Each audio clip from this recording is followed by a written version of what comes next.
శ్రీ గురుభ్యో నమః. హరి ఓం. వసుదేవసుతం దేవం కంసచాణూరమర్దనం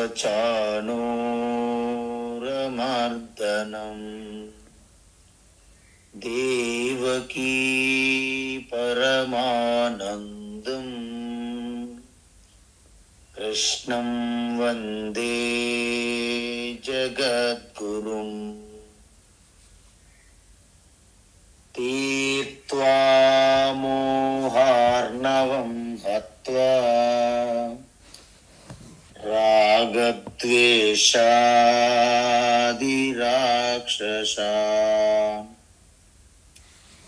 సీతా శాంతి సమాయుక్తా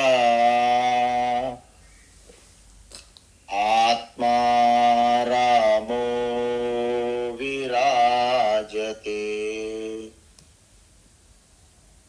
ఆత్మా రామో విరాజతే. ఆత్మస్వరూప బంధుగణ మనం 18వ అధ్యాయం అనగా చివరి అధ్యాయం మోక్ష సన్యాస యోగం అంటారు. ఇక్కడితో ఈ అధ్యాయంతో సకల శాస్త్రముల యొక్క సారము ముగిసినట్లే, ఇంక మిగిలేం ఉండదు. అందువలన ఈ అధ్యాయం అంతా కూడా ఇంతకు ముందు జరిగిన 17 అధ్యాయముల యొక్క సారమంతా ఈ అధ్యాయం మనం చూస్తున్నాం నిజానికి. అందువలన 41వ శ్లోకము నుండి 49వ శ్లోకం వరకు మరొకసారి కర్మయోగం అంతా కూడా భగవాన్ మరోసారి రిపీట్ చేశారన్నమాట. ఇది 3 అధ్యాయాలు మనము చాలా వివరంగా చూసాం. ఆ 3 అధ్యాయాన్ని ఇక్కడ 41 నుండి 49 వరకు చెప్పారు. అయితే మనం మన స్వభావానికి అంటే మన గుణములు మన స్వభావానికి అనుగుణంగా మరియు లేదా జన్మతః అంటే మన తల్లిదండ్రులు ఎటువంటి వృత్తిని నిర్వహిస్తున్నారో చేస్తున్నారో దానినైనా తీసుకోవచ్చు, లేదా మన స్వభావానికి అనుకూలంగా ఉన్న వృత్తిని ఎంచుకోవచ్చు. ఈ 2 ఛాన్సెస్ మనకి శాస్త్రం ఇచ్చారు. అంతే తప్ప అక్కడ అధికంగా సంపదలు ధనం వస్తుంది అని ఆ విధంగా జంప్ అవ్వకూడదని చెప్పారు. కాబట్టి ఈ విధంగా స్వధర్మ నిర్వహణ చేస్తూ ఒకవేళ చిన్నపాటి సాధక బాధకాలు లోటుపాట్లు లుసుగులు ఏమైనా ఉంటున్నప్పటికీ స్వధర్మ విడవరాదు. శ్రేయాన్ స్వధర్మో విగుణ. విగుణ అంటే చిన్న చిన్న లోటుపాట్లు ఉన్నప్పటికీ. ఎందుకు? పరధర్మాత్ సు అనుష్ఠితాత్ అంటే మీరు ఎంచుకొని ప్రారంభించినట్టు స్వధర్మం కంటే ఇతరుల వృత్తి మీకు సుఖం అనిపించినా సులభం అనిపించినప్పటికీ అనుష్ఠానంలో మీ స్వధర్మే గొప్పది. ఎందుకంటే స్వభావ నియతం కర్మ అంటే మీరు ఎప్పుడైతే ఎంచుకున్నారో మీ స్వభావానికి తగ్గట్లుగా, అదేవిధంగా జన్మతః వంశపారంపర్యంగా ఎంచుకున్న వృత్తి కర్మ చేస్తున్నప్పుడు నా ఆప్నోతి కిల్బిషం. కిల్బిషం అంటే పాపం, ఎటువంటి చెడు మీకు అంటదు అని చెప్పారు. తర్వాత ఏమన్నారు? ఎందుకంటే సహజం కర్మ కౌంతేయ సదోషమపి నత్యజేత్. ఒకవేళ సహజం అంటే స్వాభావికంగా మీరు చేస్తున్న కర్మలు, మనం జనరల్గా చేసే కర్మలన్నీ కూడా ఎటువంటి కర్మ ఏదో చిన్న దోషం ఏదో చిన్న పొరపాటు లేకుండా ఎటువంటి కర్మ ఉండదు అని చెప్పేశారు భగవాన్. సర్వారంభాహి సకల కర్మలు సర్వ కర్మలు దోషేన చిన్న చిన్న లోపములతో ఉంటుంది. ఏ విధంగా? అగ్ని ఎలాగైతే పొగతో ఆవరించబడి ఉన్నట్లుగా ప్రతి కర్మ చిన్న చిన్న లోపములు ఉంటాయి. ఎంత పెద్ద తీసుకున్నా, అంటే ఒక చిన్న అగ్నిహోత్రం పూజ నుండి అశ్వమేధ యాగం వరకు ఎంత పెద్ద కర్మ చిన్న కర్మని తేడా లేకుండా చిన్న చిన్న లోపాలు ఉంటాయి. నిన్న మనం చూసాం, రాజసూయ యాగం చేశారు యుధిష్ఠిర. అప్పుడు శిశుపాలుడు దుర్యోధనులు ఏం వెతికారు? ఎక్కడ చిన్న చిన్న లోపాలు దొరుకుతాయా? లోపం కానప్పటికీ కూడా వాళ్ళు లోపములుగా రంధ్రాన్వేషణ అంటారు దీన్ని. అలా చేస్తే అప్పుడు చిన్న చిన్న లోపములు ఉన్నప్పటికీ మీరు భయపడి మీ స్వధర్మ, మీ యొక్క కర్తవ్య కర్మలని విడిచిపెట్టరాదు. ఎందుకు? స్వధర్మ అనుష్ఠానములో మీరు పరమపదాన్ని పొందుతారని చెప్తున్నారు. ఎలాగా? అసక్త బుద్ధి సర్వత్ర చితాత్మ విగత స్పృహ. అసక్త బుద్ధి అంటే ఆసక్తి అంటే ఏంటంటే ఉన్నదాన్ని పోతుందేమో అని భయపడ్డా, అంటే అటాచ్మెంట్. అంటే అన్ని ఉన్నప్పటికీ జనక మహారాజ్ చూడండి, ఆయన చక్రవర్తి సమ్రాట్ వైదేహి రాజాదిరాజ రాజమార్తాండ సమ్రాట్ జనక మొత్తం రాజ్యపాలన చేస్తున్నప్పటికీ దేంతో కూడా అటాచ్మెంట్ లేదంట, ఆసక్తి లేదంట ఆయనకి. అందుకే విదేహరాజు అంటారు. విదేహరాజు అంటే యస్య దేహాసక్తి, అంటే దేహాత్మ బుద్ధి లేని వారికి విదేహ అంటారు. చూడండి, విదేహ ముక్తి అంటే దేహత్యాగం తర్వాత మోక్షం అన్నారు. కాబట్టి ఆయన జీవించుండగానే దేహాత్మ భావం లేదు ఆయనకి. అందుకే విదేహరాజు అంటారు ఆయన. మీకు చెప్పాను ఒకసారి, గుర్తుందో లేదో, యాజ్ఞవల్క్య వచ్చినప్పుడు జనక మహారాజ్ ఏమైనా వరం కోరుకుంటే, ప్రభు నాకు ఇంకేం వరం కావాలి, నాకు ఆధ్యాత్మ బ్రహ్మ విద్య తప్ప నాకేం వద్దు అని ఈ ప్రశ్నలు అడగడం మొదలెట్టాడు. ఏంటి జీవాత్మ ఏంటి, దీని శరీరం పడిపోయిన తర్వాత ప్రయాణం ఏమిటి, మోక్షం ఏంటి, ఈ బంధనం ఏంటి, ఇవన్నీ అడిగేవాడు జనకుడు. ఎవరికి? యాజ్ఞవల్క్య మహర్షి. ఒకసారి మనకి ఇప్పుడు జరుగుతుంది కదా భగవద్గీత అధ్యయనం క్లాస్, ఇప్పుడు ఈ విధంగా క్లాస్ జరుగుతుంది. ముందు బ్రహ్మచారులు, సన్యాసులు, గృహస్థులు అందరూ ఉన్నారు. చక్రవర్తి సమ్రాట్ జనక మహారాజు కూడా ఉన్నాడు అక్కడ ఆ క్లాసులో. అయితే చాలా మంది ఈ మన గురువు గారు జనక మహారాజు అంటే ఎక్కువ ప్రీతి, మనకంటే ఆయనకి ఎక్కువ గౌరవిస్తాను. ఎందుకంటే ఆయన రాజు కాబట్టి, ఆయన ఏమైనా తాయిలాలు బహుమానాలు ఇస్తాడు కాబట్టి ఆయన్నే బాగా చూస్తుంటారు మనకంటే అని చాలా మంది బ్రహ్మచారులు, సన్యాసులు గుసగుసలు చేశారు. అది గమనించిన యాజ్ఞవల్క్య, ఆయన చక్రవర్తి సమ్రాట్ తత్వంలో ఆయన చక్రవర్తి సమ్రాట్, ఆయన మించిన ఎవరు లేరు అప్పుడు ఆ రోజుల్లో.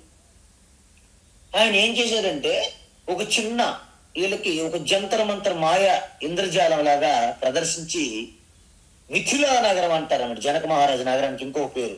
అందుకే మిథిలా నగరం రాకుమారి మైథిలి, విదేహరాజు కుమార్తె వైదేహి, జనకుని యొక్క కుమార్తె జానకి. ఆ అమ్మగారికి అనంతమైన పేర్లు ఉంటాయి, మరి మాయాశక్తి కాబట్టి ఈ విధంగా ఆ మిథిలా నగరానికి ఒక అగ్ని తగులుకున్నట్లుగా మాయ, చిన్న సినిమాల్లో ఎలాగైతే అగ్ని వస్తుంది ప్రమాదం, అలాగా వచ్చాడు. వెంటనే పరిచారకులు వచ్చారు. సమ్రాట్ చక్రవర్తి జనక మహారాజ్, మన నగరానికి అగ్ని ప్రమాదం వచ్చింది. అగ్ని ప్రమాదం వచ్చిందని విని వెంటనే గృహస్థులు, సన్యాసులు, బ్రహ్మచారులు ఒకటే పరుగు. ఎందుకంటే ఎక్కడ కమండలము, నా యొక్క కౌపీనాలు ఎక్కడ కాలిపోతాయని పరుగులు తీశారట వాళ్ళందరూ. కానీ జనక మహారాజు అలాగ యాజ్ఞవల్క్య మీద వైపు ఏకాగ్రతతో చూస్తున్నారు. అవి వినిపించుకోవట్లేదు ఆయన. ఎవరు అన్నారు, మహారాజ్ మిథిలా నగరం అగ్ని ప్రమాదంలో పడింది. అప్పుడు జనక అన్నాడంట, సర్వాయాం మిథిలాయాం ప్రదీప్తాయాం నమేకించిన దక్ష్యతే అన్నాడు. ప్రదీప్తాయాం అంటే సర్వం మిథిలా నగరం అంతా అగ్నితో కాలిపోయి బూడిదైనా నాకేం అగ్ని అంటదు అన్నాడు. That is Janaka Maharaj. అప్పుడు అందరు వచ్చి ఆశ్చర్యపోయారండి. ఎందుకు? అది మాయ, అగ్ని ప్రమాదం అనేది. అందరు వచ్చి అడిగారు, జనక మహారాజు ఎక్కడ కూర్చోండి, అక్కడే కూర్చోండి, కదలకుండా. అప్పుడు అన్నారు యాజ్ఞవల్క్య మహర్షి, మీరందరూ చూశారు కదా.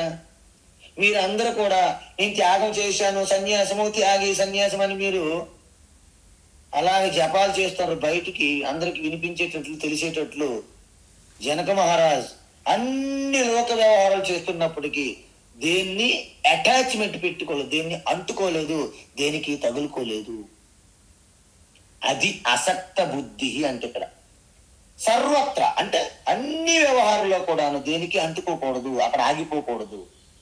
విగత స్పృహ అంటే ఇంకా కోరికలు అక్కర్లేదు. ఎందుకంటే మనకి ఏది అవసరం అనేది మనకంటే ముందు ఆత్మకు తెలుస్తుంది, పరమాత్మకు. ఆ తర్వాత మనకు తెలుస్తుంది. మనం మళ్ళీ కోరడం ఏంటి? అందువలన కోరికలకు మూలం ఏంటి? అజ్ఞానం కదా. అజ్ఞానం ఉండడం వల్లనే కదా కోరికలు కర్మలు చేస్తున్నాము. ఆ అజ్ఞానం పోయిందంటే మీరు యొక్క తృప్తులు అయిపోతారు, తుష్టి సంతృప్తులు అయిపోతారు, సంతోషం. కాబట్టి విగత స్పృహ ఇటువంటి కోరికల మీద వ్యామోహాలు లేవు. ఏతి మహారాజ్ చూశాం కదా, 2 యవ్వనాలు గడిపినా కూడా ఆయన కోరికలు తీరలేదు. కాబట్టి మిత్రులారా తస్మాత్ జాగ్రత్త. హవిస్సులు ఎలాగైతే ఆజ్యము అగ్గిలో వేస్తే అగ్ని ఎలాగైతే ఆరదో, కోరికలు తీర్చుకోవడానికి ప్రయత్నిస్తే కోరికలు ఇంకా పెరిగిపోతాయి. కాబట్టి కోరికలను విడిచిపెట్టాలి. కేవలం మనకు అత్యవసరాల కోసం, ఈ శరీరం కోసం వస్త్రము, భోజనము, వసతి, ఇవి మినిమం అవసరాలు తీర్చుకుంటూ నిరంతరము మీ స్వరూపములోని ఆనందాన్ని అలాగా తీసుకోండి. బోరుగల్లాగా నీళ్ళ బయట ఎంతవరకు వెళ్తారు? ఆ కాలువ ఈ కాలువకి, ఆ ఇంటి దగ్గరికి ఈ ఇంటి దగ్గరికి, ఆ బోరు ఈ బోరు కాకుండా మీ ఇంట్లో మీ ఇంటి దగ్గరే లోపల భూగర్భ జలాలు చాలా పుష్కలంగా ఉన్నాయి. అక్కడ నుండి ట్యాప్ చేయండి నీరుని. మీలోనే ఉండే ఆనందము, మీలోనే సంతోషము, శాంతి, కంప్లీట్ శాశ్వతం ఆత్మ. కాబట్టి అదే మీకు సంపూర్ణ భద్రత. ఇది తెలుసుకోవాలి. దీన్ని ఎలా తెలుసుకుంటారు అంటే శరీరం అనేది ఎప్పుడైతే మీరు నిధిధ్యాసనలో కూర్చుంటారు, అందుకే ప్రతిరోజు నిధిధ్యాసన చెయ్యండి. ధ్యానం చేస్తున్నాం మనం. శరీరం మన కంట్రోల్ రావాలి. లేకపోతే శరీరం అన్ని అడుగుతుంది. క్వశ్చన్ ఉంటే బాగున్ను, మంచి ఆసనం ఉంటే బాగున్ను, నడుము పట్టేస్తుంది, ఈ టైంలో మంచి టీ కానీ కాఫీ కానీ ఉంటే బాగున్ను, అప్పుడు మంచి ధ్యానం చేస్తారు, అప్పుడు మంచి ధ్యానం. అదేం కుదరదు. ఇవన్నీ డిమాండ్లు చేస్తే శరీరం, మనమేమో దాన్ని వెనక పడుతుంటాం. అలాగే ఇంద్రియములు, మనస్సు, వీటన్నింటినీ మీ స్వాధీనములో తెచ్చుకోగలిగితే దాన్ని జితాత్మ అంటారు. ఇక్కడ ఇవన్నీ చేస్తే ఏమవుతుంది? ఇంకా ఆగిపోకూడదు. అక్కడ సన్యాసేన అంటే జ్ఞానయోగంలోకి రావాలి. ఇక్కడ జ్ఞానయోగం అంటే ఏంటి? శ్రవణము, మననము, నిధిధ్యాసనం. శ్రవణం అంటే ఏంటి? ఒక దీర్ఘకాలం పాటు ఒక క్రమంగా ఒక యోగ్యమైనటువంటి గురువు దగ్గర. చూసారా ఎందుకు యోగ్యమైన గురువు? ఆ గురువు నేను చెప్పింది ఇవాళ మర్చిపోయాడు అనుకోండి, ఇంకేం చదువుతారు ఆయన దగ్గర మీరు? ఆయనంతటి ఆయన పరమానంద శిష్యులు. ఇక మీరేం మరి ఆయన గజని, షార్ట్ మెమరీ లాస్. కాబట్టి అందుకే యోగ్యమైన గురువుకే శ్రోత్రియ బ్రహ్మనిష్ట గురు అంటారు. అందువలన దీర్ఘకాలం పాటు క్రమంగా ఒక యోగ్యమైన గురువు దగ్గర మీరు అధ్యయనం చేయడాన్ని అంటే శ్రవణము అంటారు. తరువాత మీకున్నటువంటి సందేహాలు, సంశయాలు నివృత్తి చేసుకోవడాన్ని మననము. ఎప్పుడు మననం చేస్తారు? వినిది మళ్ళీ మీరు రిపీట్ చేసుకోవాలి. విని వెంటనే ఆ గురువు దగ్గర మళ్ళీ సమర్పించి అబ్బా ఇంకా అద్భుతమైన శిష్యులు. కాబట్టి మీరు పదే పదే అది స్మరణ చేస్తూ మళ్ళీ మీ డిస్కషన్ చేస్తూ అలా చేస్తే మీకు డౌట్స్ వస్తాయి. అప్పుడు అవి తీర్చుకోవాలి. దాన్ని మననం అంటారు. అప్పుడేమైంది? డౌట్లెస్, డౌట్ ఫ్రీ నాలెడ్జ్ అంటారు. నాలెడ్జ్ అయితే బాగుంది ఇప్పుడు, కానీ అవసరమైనప్పుడు మాత్రం ఉపయోగపడడం లేదు. అంటే కాఫీ ఉంది, కాఫీలో షుగర్ వేయించాం, అమ్మా షుగర్ తక్కువ, అమ్మా షుగర్ తక్కువ అంటే అమ్మగారు స్పూను లోపల వేస్తారు టీ కప్పులో, కానీ టీ తాగుతుంటే చప్పగా ఉంది. అప్పుడు స్పూన్ తీసుకొని వచ్చి మీరు ఒక్కసారి కలిపితే ఏమవుతుంది? స్వీటో స్వీటు. అందువలన మనలో కూడా అద్భుతమైన బ్రహ్మతత్వం, ఆత్మజ్ఞానం మీరు కలిగి ఉన్నారు. కానీ మీకు అది ప్రకటన అవ్వడం లేదు, మీకు అది అవసరానికి ఉపయోగపడడం లేదు. దాన్ని కర్ణుడి విద్య అంటారు. కర్ణుడు కూడా అద్భుతమైనటువంటి యోద్ధ, కానీ పరీక్ష సమయంలో మాత్రం మర్చిపోతారు సుమా. అలా కాబట్టి మన జ్ఞానం అలా ఉన్నది కాబట్టి మనం నిధిధ్యాసన చెయ్యాలి. శ్రవణము మననము నిధిధ్యాసనకి ఏమంటారు? జ్ఞానయోగము. దాన్ని ఇక్కడ సన్యాసేన అని చెప్పారు. ఏమిటి అధిగచ్చతి? పరమా నైష్కర్మ్య సిద్ధిం అధిగచ్చతి. ఆత్మానుభూతిలో ఉంటారు అని చెప్పారు. ఇక్కడ వరకు నిన్నటి వరకు చూసా. ఇప్పుడు భగవాన్ ఏమంటున్నారంటే, మరొకసారి ఈ జ్ఞానయోగం ఏదైతే ఉందో, కర్మయోగం గురించి చెప్పేశారు. ఇప్పుడు జ్ఞానయోగం మరొక్కసారి సంక్షిప్తంగా చెప్పాలని అనుకుంటున్నారు. ఎందుకు చెప్పాలనుకుంటున్నారు అంటే, అర్జునుడు మళ్ళీ కింద మీద చూస్తున్నాడు, కిందకి మీదకి. అంటే సన్యాసేన అంటే జ్ఞానయోగం ద్వారా ఆత్మానుభూతి పొందుతారంటే, ఈ జ్ఞానయోగం అంటే ఏంటో ఇందులో మళ్ళీ మర్చిపోయాడు అన్నమాట. అమ్మ నాయన అర్జున ఎంత పని చేశా అని మళ్ళీ ఒకసారి రిపీట్ చేస్తున్నారు భగవాన్ శ్రీకృష్ణ, మహాయోగీశ్వర కృష్ణ.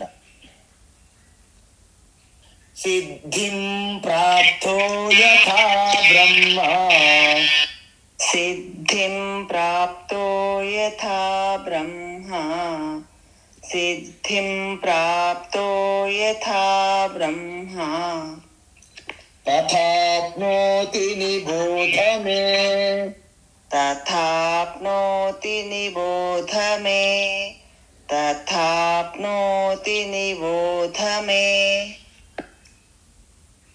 సమాసేనైవ కౌంతేయ, సమాసేనైవ కౌంతేయ, సమాసేనైవ కౌంతేయ. నిష్ఠా జ్ఞానస్య యా పరా, నిష్ఠా జ్ఞానస్య యా పరా, నిష్ఠా జ్ఞానస్య యా పరా. సిద్ధిం ప్రాప్తో యథా బ్రహ్మ, తథాప్నోతి నిబోధ మే. సిద్ధిం ప్రాప్నో యథా బ్రహ్మ, సిద్ధిం ప్రాప్తో యథా బ్రహ్మ, తథాప్నోతి నిబోధ మే.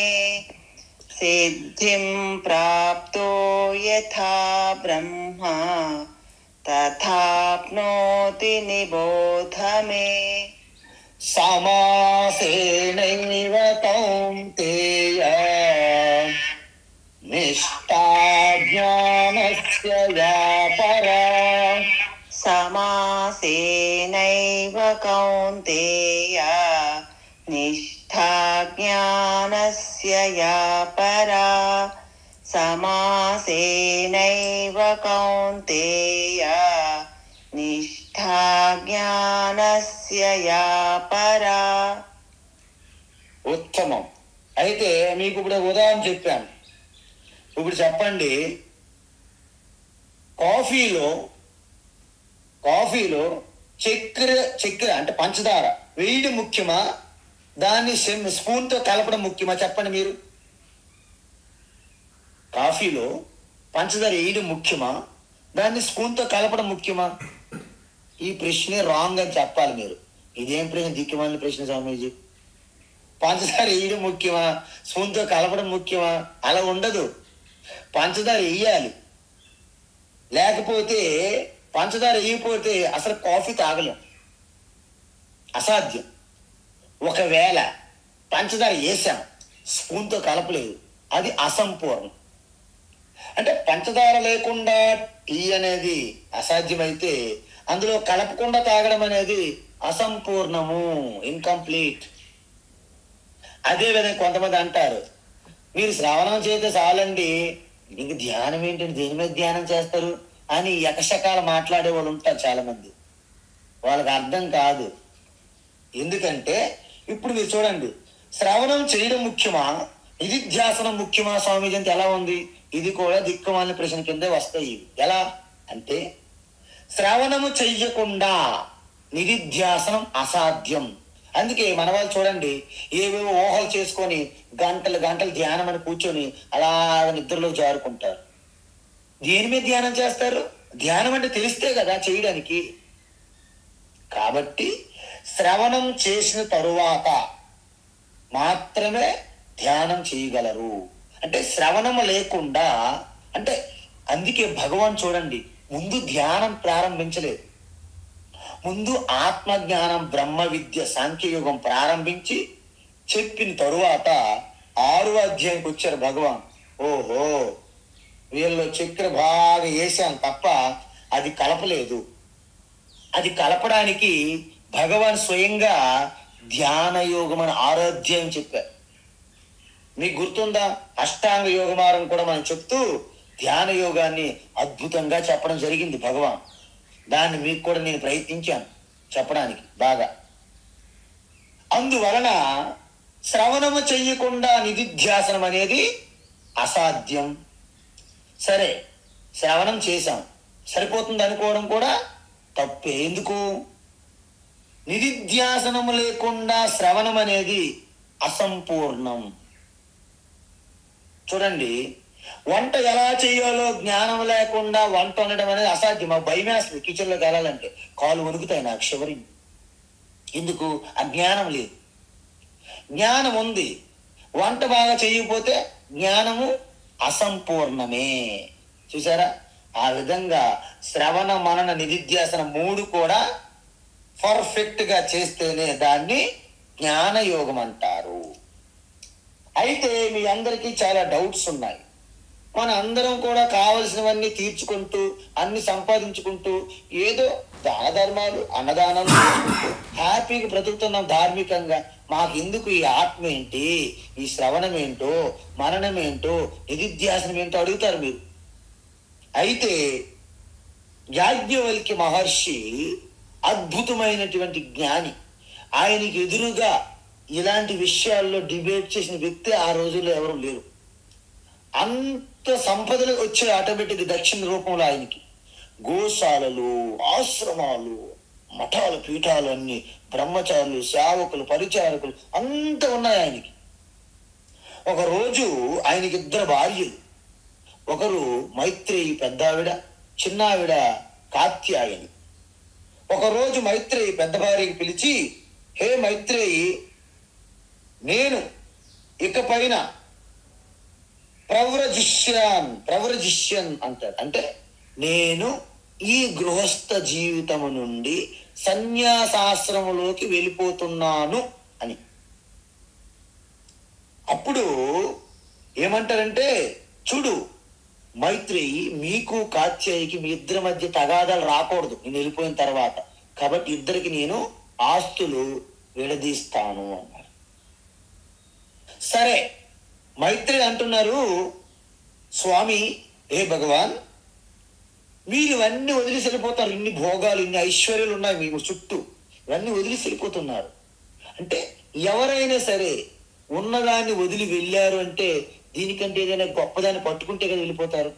ఎవరు వెళ్ళిపోతారండి? కాబట్టి మీరు ఏమిటి పొందాలనుకో, దేనికోసం వదిలిపెట్టి వెళ్తున్నారు చెప్పండి. మరి ఒకవేళ మాకు ఈ సంపదలను ఇస్తున్నారు కదా, ఈ సంపదలన్నీ నాకు ఉన్నప్పుడు నాకు మోక్షం వస్తుందా అని మైత్రి అడిగింది. అలాంటి ప్రశ్న మీరు ఎవరైనా అడిగారా? మీరు ఎవరైనా అడుగుతున్నారా? అడగాలి. అయితే అంటాడు యాజ్ఞవల్క్య, నో, ఏ మైత్రేయి, ఈ సంపద వలన నీకు మోక్షం రాదు పో అంటాడు. ఏమంటది అమ్మగారు?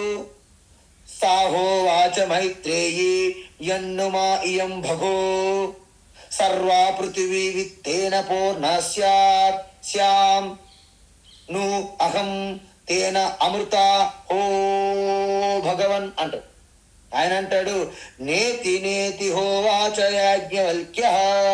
యాజ్ఞవల్క్య అంటాడు, అసలు ఖచ్చితంగా సంపదలు డబ్బు ధనం వల్ల నీకు మోక్షం రాదని చెప్పేశాడు. నిర్మోహమోటంగా ఎదురుగా చెప్పేశాడు, ఆలోచించలేదు కదా ఆయన. అయితే అంటది ఆవిడ, అలా అంటప్పుడు ఈ సంపదల వల్ల నాకేంటి లాభం అన్నది ఆవిడ. ఆయన అంటాడు, మీకు మంచి సదుపాయాలు కంఫర్ట్స్ ఉంటాయి, మంచి కంఫర్ట్స్, మంచి royal bed, double card bed, మంచి నీరు, మంచి ఏసీ, కూలర్లు, కార్లు, బంగళాలు, బంగారు ఆభరణాలు, పరిచార నౌకర్లు, ఇవన్నీ నీ చుట్టూ ఉండడానికి పనికొస్తే ఈ సంపదలు అన్నారు. మరి మోక్షమా, దాని గురించి మర్చిపో అంటాడు ఆయన. అబ్బా, అయితే నాకు ఈ ధనము డబ్బు ఈ ఆదాయము ఏమి నాకు అక్కర్లేదు అనేసింది ఆవిడ. వెంటనే కావాలంటే కార్తీయానికి అన్నిచ్చుకో, నాకొద్దు, నువ్వేదైతే చూసి ఇవన్నీ వదిలేస్తున్నావో అవి నాకు చెప్పు అని వెంటనే ఆయన గడ్డం పట్టుకొని వేలాడింది ఆవిడ. ఎవరు? మైత్రి. ఎవరు గడ్డం? ఈ యాజ్ఞవల్కి. పాపం గడ్డం పట్టుకొని వేలాడినా ఆయన పొంగిపోతున్నాడు, ఆనందపడిపోతున్నాడు. అమ్మయ్యా, ఇంతకీ నా ఇద్దరు భార్యలో ఒకరైనా సరే తన జన్మకి సార్థకం చేసుకోవాలని, ఈ తత్వం తెలుసుకోవాలని ఈ జిజ్ఞాస కలిగి ఉండడము, ఇది ఎంతో మానవ జన్మ దుర్లభం. కాబట్టి మై డియర్ మైత్రి, ఇంత ముందు కూడా నీవంటే నాకు చాలా ప్రేమ ఇష్టం, కానీ ఇప్పుడు మరింత ప్రేమ ఇష్టమా అన్నాడు యాజ్ఞవల్క్య. అప్పుడు కూర్చోబెట్టుకొని అప్పుడు చెబుతున్నాడు ఏంటంటే, చూడండి, ఈ సృష్టిలో నీకు ఎవరైనా ప్రేమ ప్రేమ ఐ లవ్ యూ అన్నారంటే నిజానికి నీ కోసం ఐ లవ్ యూ అనట్లేదు, వాళ్ళు ఆత్మతృప్తి కోసం నిన్ను ఐ లవ్ యూ అంటున్నారు అని చెప్పాడు యాజ్ఞవల్క్య. ఎంత అద్భుతం అంటే, సహోవాచ నవా అరే పత్యు కామాయ పతి ప్రియో భవతి, ఆత్మనస్తు కామాయ పతి ప్రియో భవతి, నవా అరే జాయాయై కామాయ జాయా ప్రియా భవంతి, ఆత్మనస్తు కామాయ జాయా ప్రియా భవతి, నవా అరే పుత్రాణం కామాయ పుత్రా ప్రియా భవంతి, ఆత్మనస్తు కామాయ పుత్రా ప్రియా భవంతి. చూసారా, భార్యకి ఆయన నిన్ను ఎంతో ప్రేమిస్తున్నాను భర్త అన్నాడంటే అది నిజంగా భార్య కోసం కాదు, ఆయన ఆత్మతృప్తి కోసమే నిన్ను ప్రేమిస్తానంటున్నారు. అదే భర్త కూడా, అది కూడా భార్య కూడా భర్తని I love you my dear husband అంటే అది నిజంగా హస్బెండ్ కోసం కాదు, ఆమె కోసం. పుత్రులకి my dear son I love you అని తల్లిదండ్రులు అంటే నిజంగా తల్లిదండ్రులు ఆ పిల్లల కోసం కాదు, వారి ఆత్మతృప్తి కోసము. అదే పిల్లలు కూడా I love you my mother, I love you my dear mother అంటే నిజంగా మదర్ కోసం కాదు, ఆయన ఆత్మతృప్తి కోసమే మదర్కి ఐ లవ్ యూ అంటున్నాడు. అదే విధంగా I love you my dear Krishna, love year my dear, come here my dear Krishna అనే నిజంగా బయట ఉన్న కృష్ణ కోసం కాదు, ఆత్మస్వరూపంగా ఉన్న కృష్ణ కోసమే. అంటే సర్వము సృష్టి అంతా ఆత్మతృప్తి కోసమే ప్రేమ గేమ దామ శ్యామ మామ అంటారంట. నిజానికి ఎందుకంటే ఆత్మయే సర్వత్రా అందరిలో ఉన్నది కాబట్టి ఆత్మకే తృప్తి, ఆత్మయే ప్రేమ, ఆత్మయే ఆనందం, ఆత్మయే శాంతి, ఆత్మయే భద్రత. కాబట్టి ఈ కఠినమైనటువంటి ఒక చేదు నిజాన్ని అమ్మగారి ముందు పెట్టారు. ఎవరు? యాజ్ఞవల్క్య. చివరికి అంటారు యాజ్ఞవల్క్య, నవారే సర్వస్య కామాయ సర్వం ప్రియం భవతి, ఆత్మనస్తు కామాయ సర్వం ప్రియం భవతి. ఈ సృష్టిలో సర్వము దేనికోసం మనం ప్రేమించము, మన ఆత్మతృప్తి కోసమే సర్వాన్ని ప్రేమిస్తాము. అది అందరికీ కూడా, మీకు నాకని కాదు, సర్వం చెప్పేశారు. అయితే దీన్ని ఎలా తెలుసుకోవాలి ప్రభో భగవన్ అని అంటారు అమ్మగారు మైత్రి. అప్పుడు అంటాడు యాజ్ఞవల్క్య, అరే Maitreyi, my dear Maitreyi, I love you so much, because నువ్వు కూడా ఆత్మతత్వం కోసం వస్తున్నావు అలాగా, అందువల్ల నువ్వు అందరికంటే నాకు ఇష్టం అంటుండే. అప్పుడు అరే ద్రష్టవ్య, శ్రోతవ్య, మంతవ్య, నిధిధ్యాసితవ్య అని అంటారు. అంటే ఆ తత్వం గురించి శ్రద్ధగా వినాలి. ఫస్ట్ వింటున్నప్పుడే దాన్ని డౌట్లు లేకుండా మననం చేసుకోవాలి, తర్వాత దాని మీద ధ్యానించాలి. అప్పుడు నువ్వు అంతా నేనే వ్యాపించి ఉన్నాననే అనుభూతి నీకు స్వయంగా కలుగుతుంది మైత్రి అని చెప్పారు. అక్కడి నుండి తీసుకొని భగవాన్ శ్రీకృష్ణ కూడా భగవద్గీత మనకు చెప్తున్నారంటే మీరు అర్థం చేసుకోండి. అందుకే దీనికి ఉపనిషత్తుల యొక్క సారం అంటారు భగవద్గీత. ఇంత ఈ బృహదారణ్యక ఉపనిషత్తు ఈ మంత్రం మీరు చదవాలంటే మీరు ఎన్ని రోజులు ఎంతమంది మహాత్ములు ఏ ఆశ్రమాలు తిరిగితే తప్ప ఈ మంత్రం కూడా మీరు వినలేరు సరిగ్గా. అది మీకు ఇప్పుడు చదివి చెప్పా. Right, wonderful. ఇప్పుడు ఏమైందంటే ఈ విధంగా మనకి ఏదైనా క్లిష్ట పరిస్థితి వచ్చినప్పుడు మనకున్న జ్ఞానం మనకు అందుబాటులో రావడం లేదు.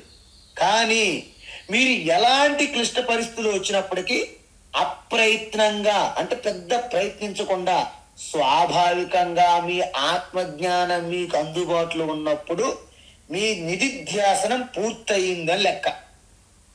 చూడండి, మనకి డబ్బులు ఉంటాయి, ఫిక్స్డ్ డిపాజిట్లు, వెంచర్లు, ల్యాండ్లు, ఫ్లాట్లు, వెహికల్స్, అందరి దగ్గర డబ్బులు ఉంటాయి. మనకి ఎమర్జెన్సీ అపాయంలో మన డబ్బులు మనకు రావు. ఎందుకంటే డబ్బులు ఉండడం, బ్యాంకు డబ్బులే, మన డబ్బులు కావు. ఎందుకంటే మనకు అవసరం అక్కడ దొరకట్లేదు కదా. అలా కాకుండా మీకు అవసరమైనప్పుడు, అందుకే మనం ఏం చేస్తాము, ఎంత కోటీసులు లక్షలు మిలియనర్లు బిలియనర్లైనా సేఫ్ సైడ్ ఒక క్యాష్ వాళ్ళ దగ్గర ఉంచుకుంటారు ఎమర్జెన్సీల కోసం.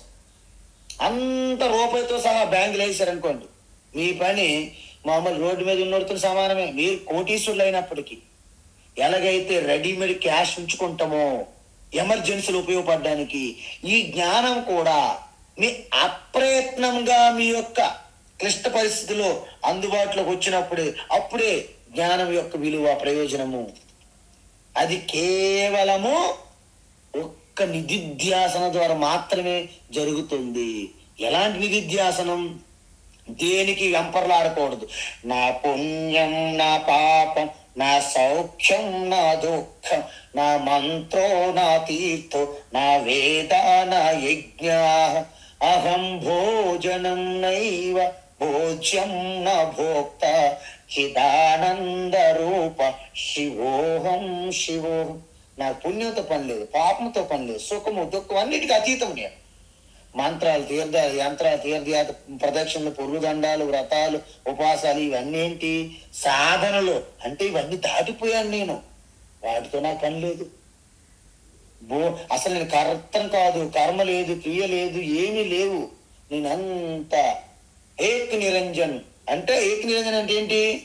No front, no back, no left, no right, no top, no bottom. అహం ఏక్ నిరంజన చిదానంద రూప. ఆ స్థితి మీ స్వాభావికంగా, న్యాచురల్ గా మీకు కలగాలి. అప్పుడు ఇంకెవరికి పరీక్ష పెట్టక్కర్లేదు, పెట్టించుకోవక్కర్లేదు. మీకు మీకే తెలిసిపోతుంది, ఇది ఇంత సింపుల్. ఇన్ని జన్మలు ఎందుకు కింద తలగుద్దుకున్నాను, శిరశాసనం వేశాను, ఇంత సింపుల్ కదా. అవును, నేను ఎప్పుడు శివే కదా, శివ కానప్పుడు ఎప్పుడున్నాను, అసలు లేనే లేదు కదా అని ఆశ్చర్యం కలుగుతుంది. అది ఈ యొక్క ఆత్మజ్ఞానం యొక్క గొప్పతనం. అందువలన భగవాన్ ఇక్కడ ఏమంటున్నాడంటే, జ్ఞానయోగం గురించి విస్తారంగా చెప్పారు. ఎక్కడ?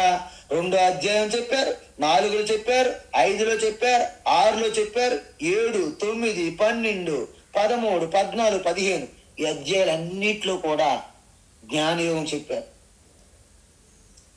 మళ్ళీ దాని సారానంతటిని ఇప్పుడు 50వ శ్లోకం నుండి 55వ శ్లోకం వరకు సంక్షిప్తంగా చెప్తున్నారు. సిద్ధిం ప్రాప్త, సాధకుడు సిద్ధిని పొందుతాడు. సిద్ధి అంటే ఏంటి? ఇక్కడ జ్ఞాన యోగ్యత అని అర్థం. సిద్ధిం ప్రాప్త, చూడండి ఫస్ట్ లైన్ లో, అంటే జ్ఞాన యోగ్యత లేదా అంతఃకరణ శుద్ధి, సాధన చతుష్టయ సంపత్తి, దైవీ సంపత్తి, సద్గుణ సంపత్తి అంటారు. ఓకే, దాని తర్వాత ఏమవుతుంది? నేను పొందాను స్వామి అంటే బ్రహ్మ ఆప్నోతి. బ్రహ్మ ఆప్నోతి అంటే మీరు ఏదో బ్రహ్మ పొందుతాను అనుకోకూడదు. బ్రహ్మ అంటే నా ఆత్మయే బ్రహ్మస్వరూపంగా మీకు అవగతం అవుతుంది అని అర్థం, జ్ఞానయోగం ద్వారా. అందుకే ఏమన్నారు? దాని తర్వాత బ్రహ్మ పొందుతారు. ఎలా? జ్ఞానయోగము ద్వారా బ్రహ్మను పొందుతారు. అంటే కర్మయోగము ద్వారా చిత్తశుద్ధి పొందితే జ్ఞానయోగము ద్వారా బ్రహ్మను పొందుతారు. అంటే నేను వేరు బ్రహ్మ వేరు అనే అజ్ఞాన పొరలు తొలగిపోతాయి. అందువలన దానిని ఆత్మజ్ఞానం పొందుతారని అర్థం. అందుకే బ్రహ్మ పొందుతారంటే జ్ఞాన నిష్ట పొందుతారని అర్థం. అందువలన ఏంటి, నువ్వు ఇన్నాళ్ళు వెతుకుతున్నావు కదా, దేనికోసము? నా శాంతి కోసం. శాంతి లేక ఇబ్బంది పడిపోతున్నామండి. ఆందోళన, అలజడి, టెన్షన్, స్ట్రెస్. ఇప్పుడే నాకు గుండె కొట్టుకుంటుంది, స్ట్రెస్, ఊపిరి ఆగిపోద్దేమో, వెంటనే హాస్పిటల్ తీసుకెళ్ళండి, వెంటనే అందరికి మనవలకు ఫోన్ చేయండి. ఆయనకి న్యూయార్క్లో ఉన్నారు, న్యూయార్క్, కాలిఫోర్నియా. అందువల్ల మీరు వెతుకుతున్నటువంటి శాంతి, భద్రత, ఆనందము బయట లేవు అని తెలుసుకోవడమే జ్ఞాననిష్ట, బ్రహ్మను పొందడం. ఇంకొకటి, నువ్వే మూర్తి భవించిన రామో విగ్రహ ధర్మ ఎలాగంటారో అంటే ధర్మానికి మూర్తి రూపం చేస్తే రాముడు ఎలాగయ్యాడో, మీరే శాంతి మూర్తి, మీరే భద్రతకి మూర్తి భవిస్తారు, మీరే ఆనంద మూర్తి భవిస్తారని చెప్తున్నారు. అంటే మీరే జ్ఞానస్య నిష్ట. చూసారా, ఇక్కడ జ్ఞానస్య నిష్ట అంటే ఈ శ్రవణము, మననము, నిధిధ్యాసం చేసిన తర్వాత జ్ఞాన నిష్ఠలు ఎవరు ఉంటారో వారే బ్రహ్మనిష్ట అని అర్థం. అందువలన అప్రయత్నంగా మీ యొక్క స్వరూప జ్ఞానం మీకు అందుబాటులో రావడమే జ్ఞాననిష్ట.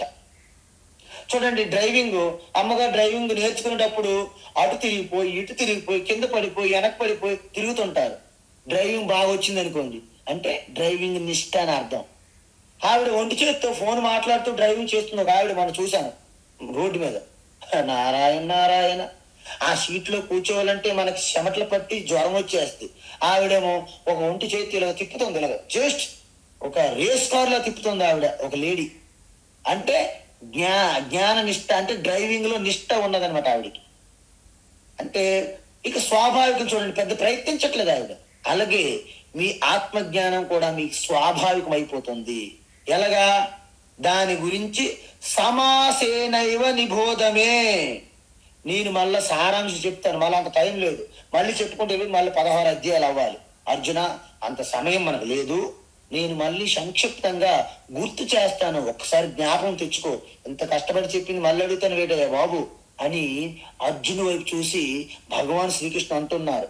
అంటే మళ్ళీ సంక్షిప్తంగా చెప్తాను, శ్రద్ధగా విని తెలుసుకో అర్జున అని ప్రారంభిస్తున్నారు భగవాన్ శ్రీకృష్ణ. 51, 52, 53 ఈ 3 శ్లోకాలు మీరు కంఠస్థ పెట్టేయాలి. మీరు ఏం చేస్తారు నాకు తెలియదు. భగవద్గీత మొత్తము ఈ 3 శ్లోకాల్లో చెప్తారు. అద్భుతమైన మహాయోగేశ్వర కృష్ణ కాబట్టి దీన్ని త్రిశ్లోకి భగవద్గీత అంటారు. అంటే 3 శ్లోకాల్లో భగవద్గీత సారం మొత్తం వచ్చేస్తాను. ఏంటవి? ప్రారంభిద్దాం. మంచి ముహూర్త సమయం ఇదే. బుద్ధ్యా విశుద్ధయా యుక్తః, బుద్ధ్యా విశుద్ధయా యుక్తః, బుద్ధ్యా విశుద్ధయా యుక్తః, ధృత్యాత్మానం నియమ్య చ, ధృత్యాత్మానం నియమ్య చ, ధృత్యాత్మానం నియమ్య చ, శబ్దాదీన్ విషయాన్ త్యక్త్వా, శబ్దాదీన్ విషయాన్ త్యక్త్వా, శబ్దాదీన్ విషయాన్ త్యక్త్వా, రాగద్వేషౌ వ్యుదస్య చ, రాగద్వేషౌ వ్యుదస్య చ, రాగద్వేషౌ వ్యుదస్య చ, బుద్ధ్యా విశుద్ధయా యుక్తః, ధృత్యాత్మానం నియమ్య చ, బుద్ధ్యా విశుద్ధయా యుక్తః, ధృత్యాత్మానం నియమ్య చ, బుద్ధ్యా విశుద్ధయా యుక్తః, ధృత్యాత్మానం నియమ్య చ,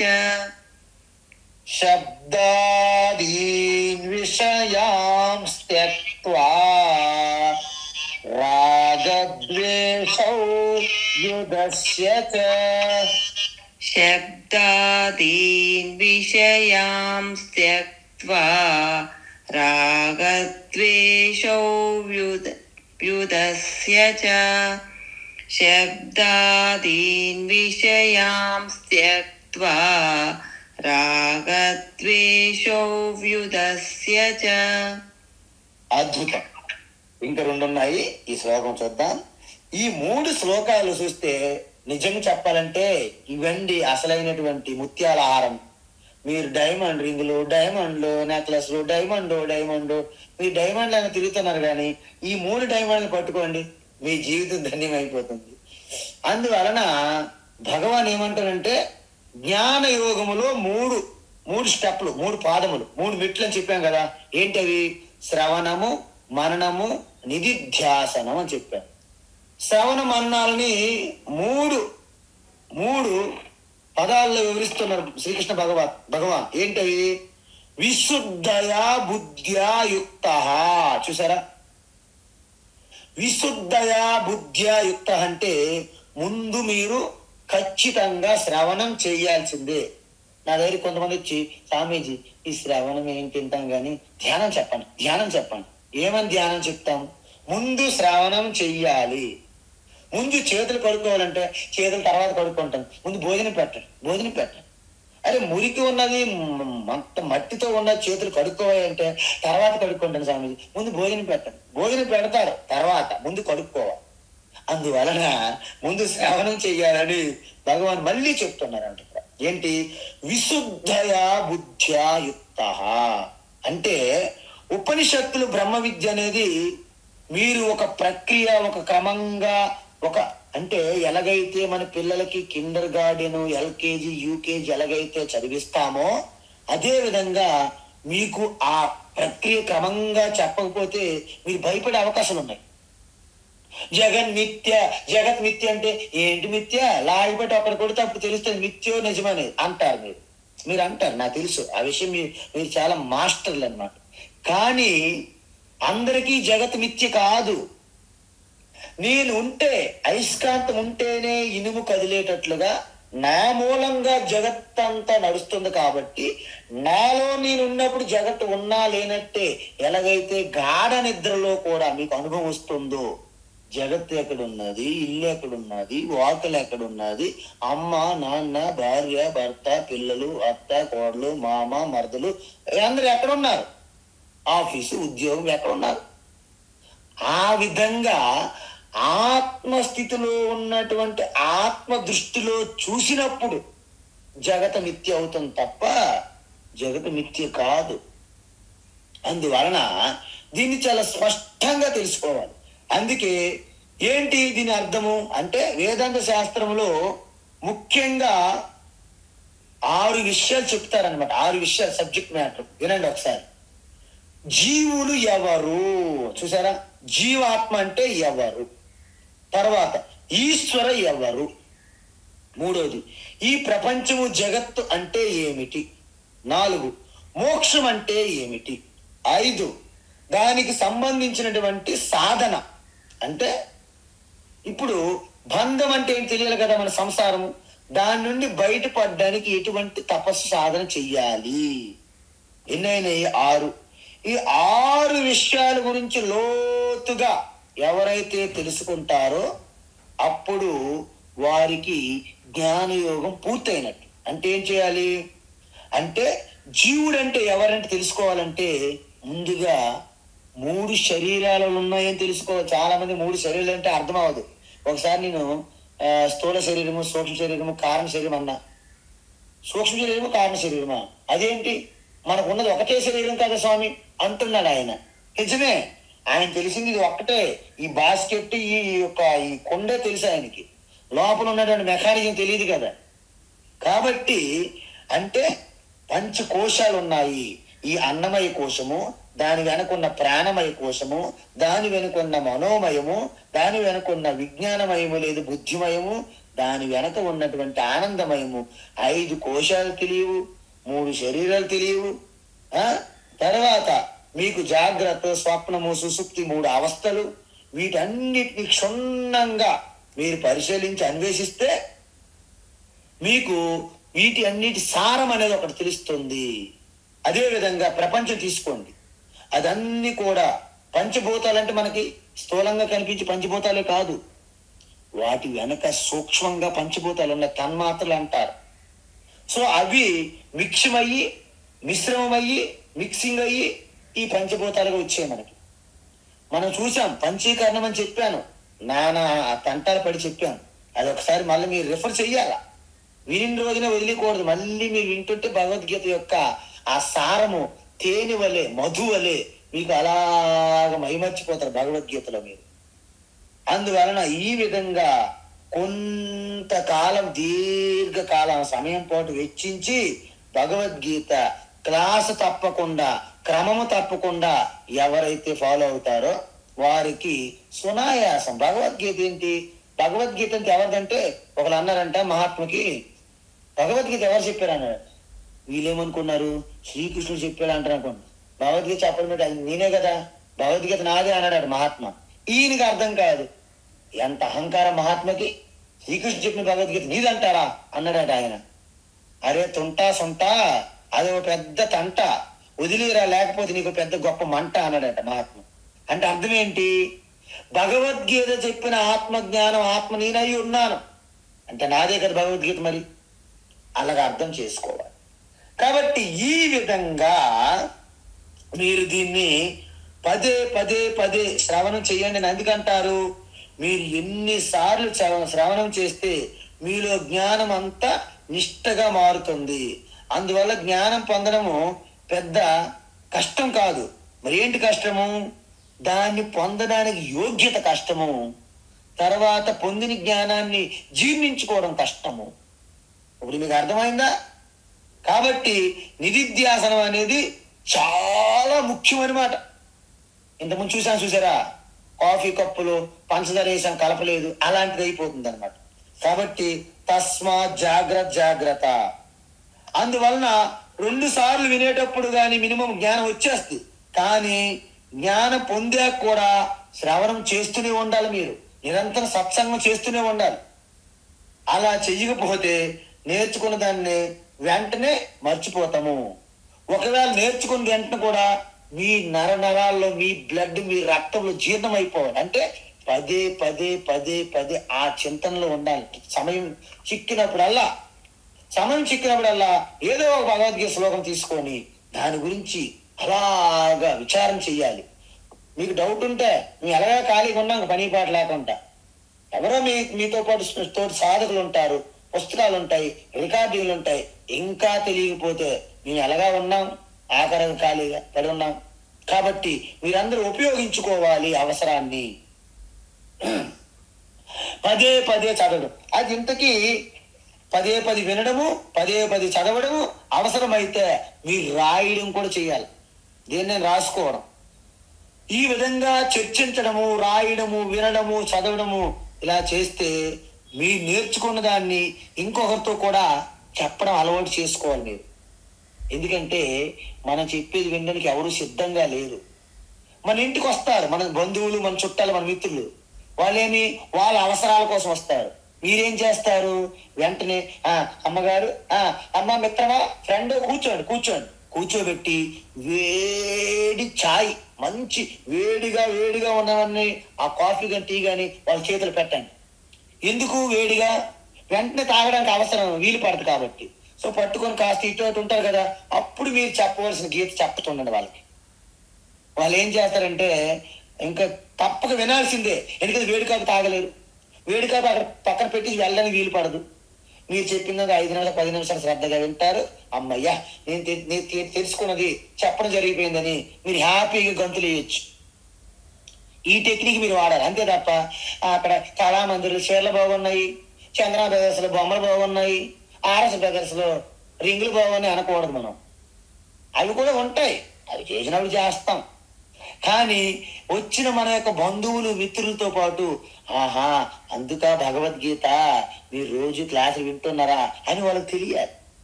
భగవద్గీత వలన ఇన్నాళ్ళు నేను ఎలాగ చిన్న దానికి నేను చింతాక్రాంతులైపోయి కుమిలిపోయేదాన్ని, ఇప్పుడు చూడండి ఏం జరిగినా నేను చెలించే అవకాశమే లేదు.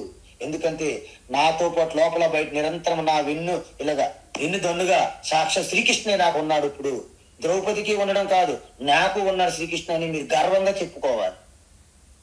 ఎలా వస్తుంది? గీతా జ్ఞానం. శ్రీకృష్ణుడు ఇప్పుడు లేడు, గీతగా మారిపోయాడు ఆయన. ఆ విషయం తెలియదు చాలా మందికి. మళ్ళీ కృష్ణ కృష్ణ అని గంతులు వేస్తున్నారు, భజనలు చేస్తున్నారు. ఇప్పుడు శ్రీకృష్ణుడు లేడు, నిజంగా భగవద్గీతగా మారిపోయాడంట ఆయన. భగవద్గీతలోనే మనం వెతకాలి ఇప్పుడు ఆయన్ని. బృందావనంలో లేడు, అక్కడ రాధగా మారిపోయాడు. అక్కడ రాధే రాధే అనాలి, ఇక్కడ గీతా గీత అనాలి. మొత్తం పైన మనకు మిగిలింది రాధా గీత మాత్రమే. అర్థమైంది కదా? ఇది మనం తెలుసుకోవాలి. కాబట్టి ఈ విధంగా మీరు ఎవరైతే నిరంతరం చేస్తుంటారో, మీరు నేర్చుకున్నది అలాగ పదే పదే పదే పదే చింతన చేస్తే మీకు అప్రయత్నంగా ఇలాగ మాట ఆడితే ఎవరైనా చిన్న సమస్యను మీ దగ్గరికి వస్తే మీకు చిన్న సమస్య అయిపోతుంది అనమాట. ఈ మాత్రం దానికి ఎందుకమ్మా అంత భయపడతావు, ఎందుకు నాయన అంత భయపడతావు అనిపిస్తుంది మీకు. ఇంకా సమస్యే కాదు. పూజ్య స్వామి దయానంద సరస్వతి అంటారు, అసలు సమస్యలు లేవు, ఒకవేళ ఉన్నాయి అంటే ఆ సమస్యకి ఎవరో కారణం కాదు, యు ఆర్ ద ప్రాబ్లం. మరి సమస్యకి పరిష్కారం ఎలా స్వామి? యు ఆర్ ద సొల్యూషన్ అన్నారా. సమస్యకి ప్రాబ్లం నువ్వే, దాని పరిష్కారం కూడా నువ్వే. బయట వాళ్ళు చెప్తే అయ్యింది, ఊరికే వాళ్ళ నిమిత్తం అండి, పరిష్కారం మీలోనే ఉంది, సమస్య మీలోనే ఉంది అంటారు ఆయన. సో ఈ విధంగా మనము అయితే ఏ విధంగా ఈ సమాధి అభ్యాసం రూపం అనేది నిధిధ్యాసనం అంటారు కదా. అయితే దాన్ని ఏ విధంగా చెయ్యాలి? మనం అష్టాంగ యోగ మార్గం చేశాం కదా. ఇక్కడ భగవాన్ ఏమంటున్నారంటే, ముందుగా ఆసనం అనేది మీరు స్థిరంగా సెట్ చేసుకోవాలి. ఆసనం. అందుకే ఆరాధ్యాలు ఏం చెప్పారు భగవాన్? సమం కాయ శిరో గ్రీవం ధారయన్నచలం స్థిరః. చూసారా? సంప్రేక్ష నాసికాగ్రం స్వం దిశానవలోకయన్ అని చెప్పారు. అంటే అర్థం ఏంటి? మీరు ఏకాంత ప్రదేశం చూసుకొని మంచి ఆసనం సెట్ చేసుకొని స్థిరంగా నిఠారుగా శరీరము మెడ శిరస్సు కదలకుండా స్థిరంగా విశ్రాంతిగా ఉండాలని రోజు చెప్తూనే ఉన్నాం మనం. దాన్ని ఇక్కడ భగవాన్ గుర్తు చేస్తున్నారన్ని. తర్వాత ప్రాణాయామం. ఇది చేయడం వలన మీరు ఆ ప్రాణిక్ శక్తి, ఆ ఎనర్జీ, క్రియాశక్తి మీకు స్వాధీనంలోకి వస్తుంది. ఎందుకు? అది ఎప్పుడైతే కొంత కంట్రోల్ అవుతుందో మనస్సు అక్కడ వలలో పని పక్షి వల్ల కొట్టుకుంటుంది తప్ప మనస్సు లాగదు బయటికి. ఆ తర్వాత ప్రత్యాహారము అంటే ఇంద్రియములు బయట వస్తువుల పైన ఆ టెంప్టేషన్స్ ఉండదు, ఆ యొక్క కన్ఫ్యూజన్ ఉండదు. ఉన్నదాంతో సంతుష్టి పర్యాప్తంగా ఆనందంగా మీరు ఇంద్రియముల్ని లోపల తీసుకుంటారు. ఇంద్రియ నిగ్రహం అవుతుంది ప్రత్యాహార. సాధారణంగా ధారణ అంటే ఏదైనా సరే ఒక ఆలోచన చెప్పాం మనం ఇప్పుడు భగవద్గీతలో మీ తత్వస్వరూపం గురించి. చిదానంద రూప శివోహం, నేను శివ ఎలా అవుతాను అని మనం చూసాం కదా. సో దానిపైన మీరు ఏకాగ్రత పెట్టడాన్ని ధారణ అంటారు. పెట్టిన దాన్ని కొంత దీర్ఘ సమయం అదే ఆలోచన మీద నిలబడి ఉండడాన్ని ధ్యానం అంటారు. సో ఈ విధంగా ఉంటే మీరు సహజంగా ధ్యాన స్థితిలోకి వెళ్ళిపోయినప్పుడే దాన్ని సమాధి అంటారు. అంటే అర్థం ఏంటి? ఈ విధంగా మీరు మనకు ఆరాధ్యం చెప్పాం. శనైరు పరమే బుద్ధ్యాధృతి గృహీతయా ఆత్మ సంస్థం మన కృత్వా నకించిదపి చింతయేత్ యతో నిశ్చరతి మనశ్చంచలమస్థిరం